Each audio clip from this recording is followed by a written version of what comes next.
bom dia. Bom, como já está no slide aí, né? Sejam todos muito bem-vindos, né? Ao nosso segundo semestre, a nossa segunda aula já, a primeira aula oficial, né? Porque a outra foi a resolução da prova que vocês tinham feito. E assim, como eu já venho falando, vou tentar deixar esses vídeos mais curtos para que vocês consigam ter um rendimento melhor, porque quanto maior o vídeo, menos vocês estão assistindo, né? Isso não é o que eu estou dizendo, é o próprio YouTube que me diz. Então, assim, vamos começar essa aula com o seguinte, relembrando um pouco os conceitos que a gente teve nas últimas aulas, né, nas aulas anteriores, para que a gente possa construir uma coisa em cima de uma base, né? Não adianta de nada só chegar aqui e ficar sacando conteúdo, sendo que vocês nem o primeiro que já foi passado compreenderam, né? Então a gente vai dar uma relembrada, coisa rápida, só para não perder realmente como é que chama? O fio da meada, né? Como diz aí o ditado. Bem rapidinho aqui. Coisinha rápida, tá, gente? Deixa eu ver de onde é que eu quero começar. Só um segundo. Isso, ó. A partir desse ponto. Bom, a gente já viu alguns autores, né? Vimos as vertentes que eles seguem, né? As ideias que eles gostam de colocar, não só para sua obra, né? Mas para aquilo que ela vai representar. Partindo desse ponto onde falamos de criação, onde todo mundo poderia criar, onde existia uma diferença entre o real e o abstrato, das provocações que causavam esse intuitivo da criação, o nascimento do conhecimento, de onde é que vinha aquilo, de onde é que vinha a inspiração. Falamos muito sobre Raymond Murray, eu acho que é assim que se pronuncia, sobre Einstein, sobre as ideias que ele tem nessas reflexões. Então, para você que não está muito lembrado sobre esses conceitos, volte na aula anterior ou pegue o livro, dê uma boa lida, né? Como eu sempre venho falando, esse conteúdo fica um pouco vago se você não acompanhar pelo livro didático, tá bom? Então é muito interessante que a gente reveja alguns conceitos. Falamos também dos lugares de criação. Há um lugar específico para se criar alguma coisa ou já qualquer lugar serve? Eu posso estar criando no meu quintal, na minha sala de estar, no meu quarto. É interessante esse tipo de criação em qualquer lugar ou eu preciso ter um lugar específico? A gente viu nessa pintura do Gustave que eles criaram, né, um lugar onde era voltado especificamente para aquilo. É como se fosse uma escola só para produzir algum tipo de arte. Então imagine você estudando em casa, você consegue estudar? Consigo. Mas quando você está na escola, você se sente muito mais motivado a estudar porque todo mundo ao seu redor está estudando. E já em casa não, né? Só você, né? A não ser que você tenha algum irmão que também esteja na mesma situação. Mas a gente vê que esses lugares para criar se tornavam bem interessantes, bem pertinentes na época, porque traziam não só inspiração, mas às vezes ideias diferentes, porque eu tenho um pensamento, vou construir aqui, sei lá, uma escultura, aí meu colega do lado chega e diz, cara, não faz isso, tenta fazer dessa forma, eu acho que vai ficar mais impactante se tu deixar assim, assim, assim. E a partir daquela ideia eu consigo construir a minha, não pegando a ideia dele, mas tomando uma inspiração, porque outra visão sobre o mesmo assunto se torna muito interessante. Deixa eu ajeitar aqui. Partindo adiante, né, seguindo aqui, nós falamos um pouco daquele monumento às bandeiras. Deixa eu caçar a imagem dele aqui.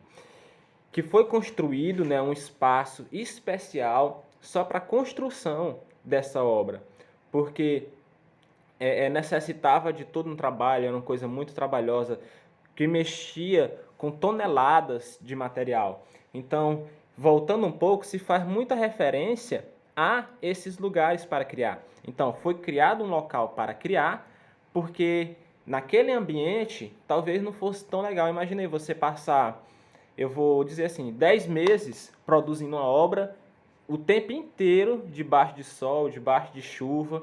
Caramba, você não vai conseguir.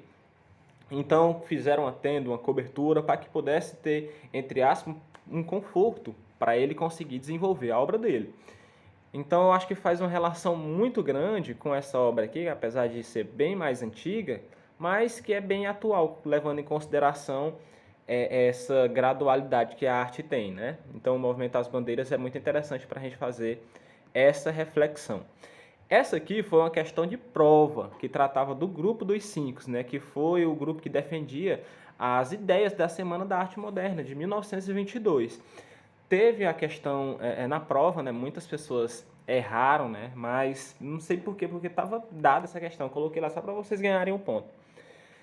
Nesse ponto, a gente falou muito de trabalhos colaborativos, que falamos que 1 mais 1 às vezes não é 2, 1 mais 1 às vezes é 3, 1 mais 1 às vezes é 4, e 1 mais 1 às vezes é menos 1. Para você que perdeu a aula passada, não está entendendo essa conta, digamos que existem duas pessoas que vão fazer um trabalho, e elas fazem aquele trabalho muito bem. Então, 1 mais 1 não é 2 mais, porque eles fazem um trabalho muito bem, eles fazem o trabalho por 3 ou 4.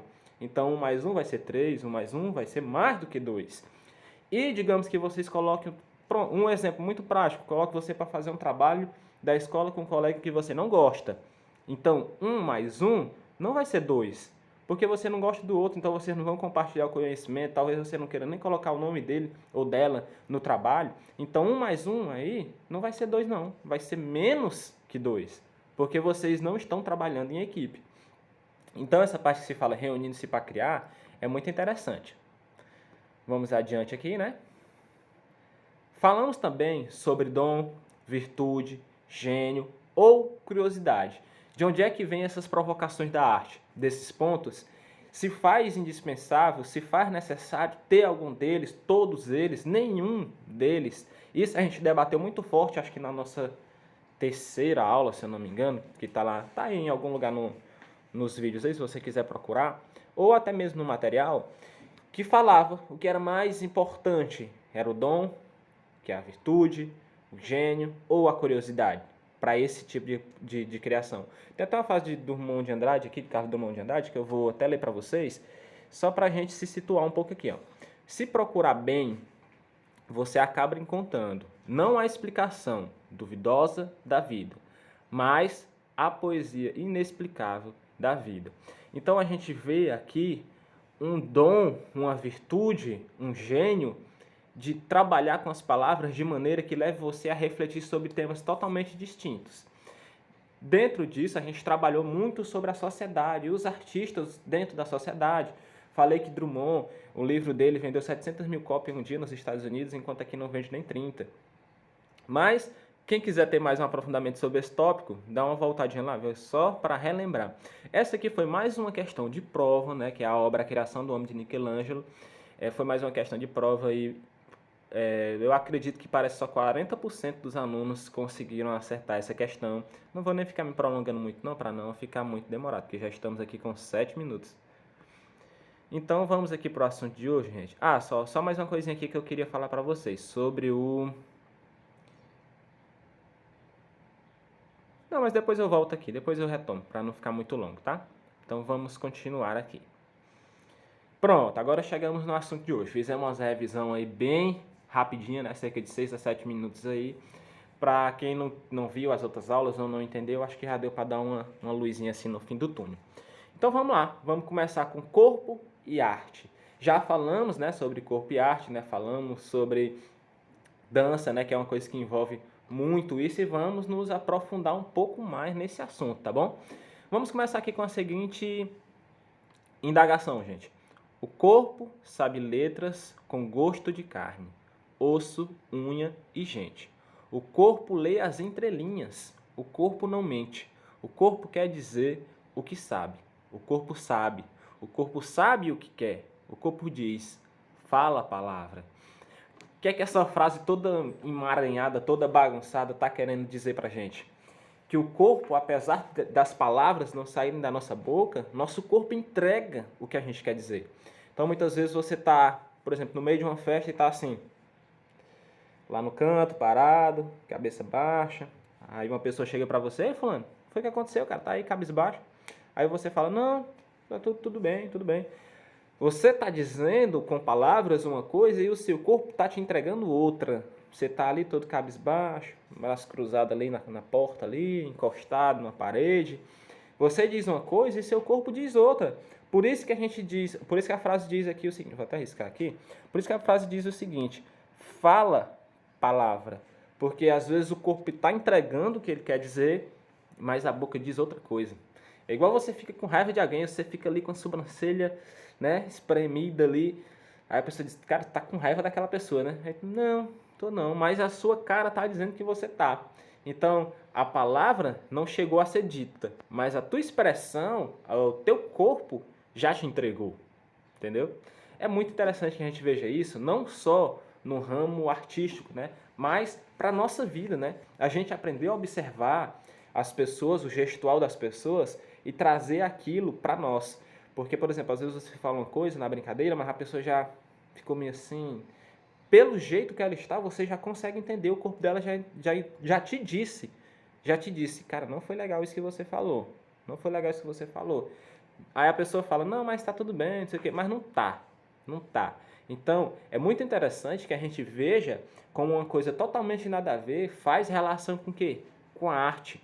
A arte está inserida dentro desses movimentos, desse gestual. Então, nós estudamos um pouco isso para passarmos a entender melhor o ser humano e nos darmos melhor em sociedade.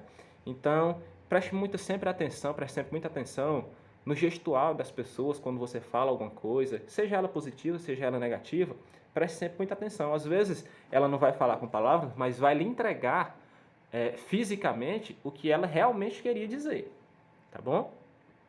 Vamos adiante.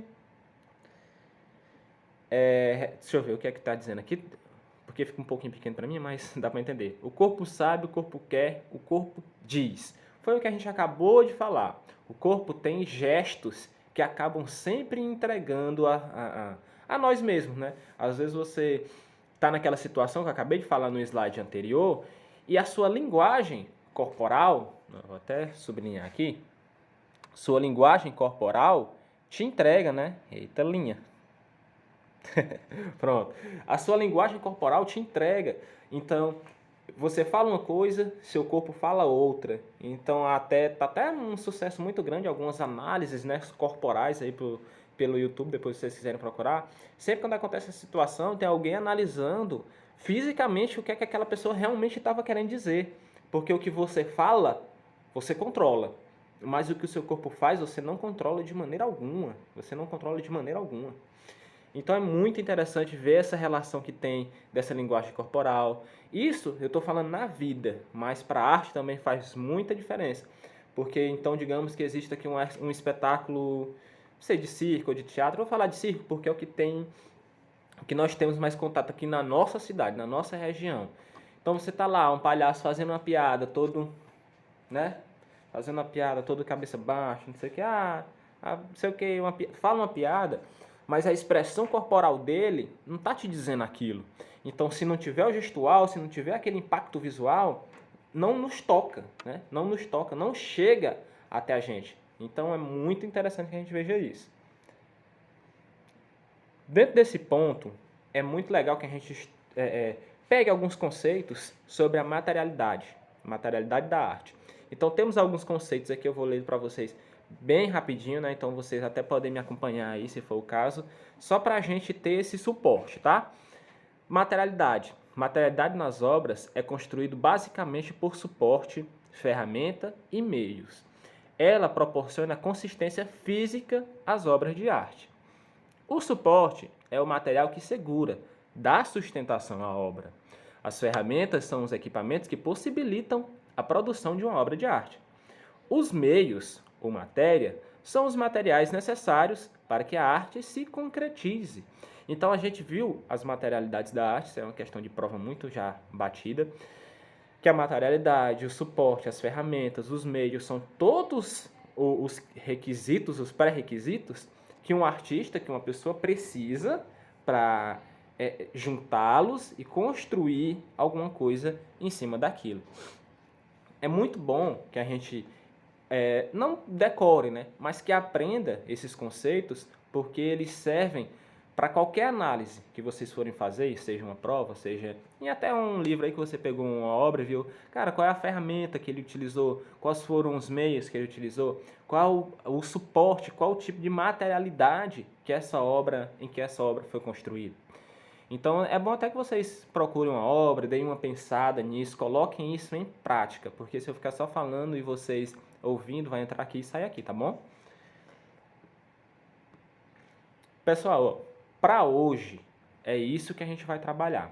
Então, assim, eu estou tentando deixar as aulas mais curtas, mais dinâmicas. Então, o foco hoje foi revisão e darmos uma pequena introdução a esse assunto que está chegando.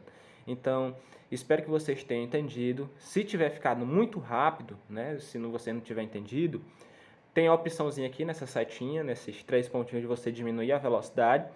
Ou talvez até você, se for o caso, deixa aí quando você for marcar sua frequência aí nos comentários. Diga, ó, professor, não gostei, está muito rápido, não estou conseguindo entender. Mas é porque eu realmente vi que há uma necessidade de diminuir a quantidade de tempo para que vocês tenham um aproveitamento melhor. Então, é pensando em vocês que eu estou fazendo esse conteúdo. Eu, por mim, até fazer mais longo seria até mais interessante, porque eu falo mais pausadamente, dou exemplos com mais tranquilidade. E já rápido, né? Às vezes a gente não tem esse tanto tempo de raciocinar. Então, deixa aí, né? Comenta aí na hora da frequência se deu certo, se não deu, tá? Eu estou aqui de olho aí à disposição para estar fazendo o melhor para vocês. Então, gente, até a próxima, tá?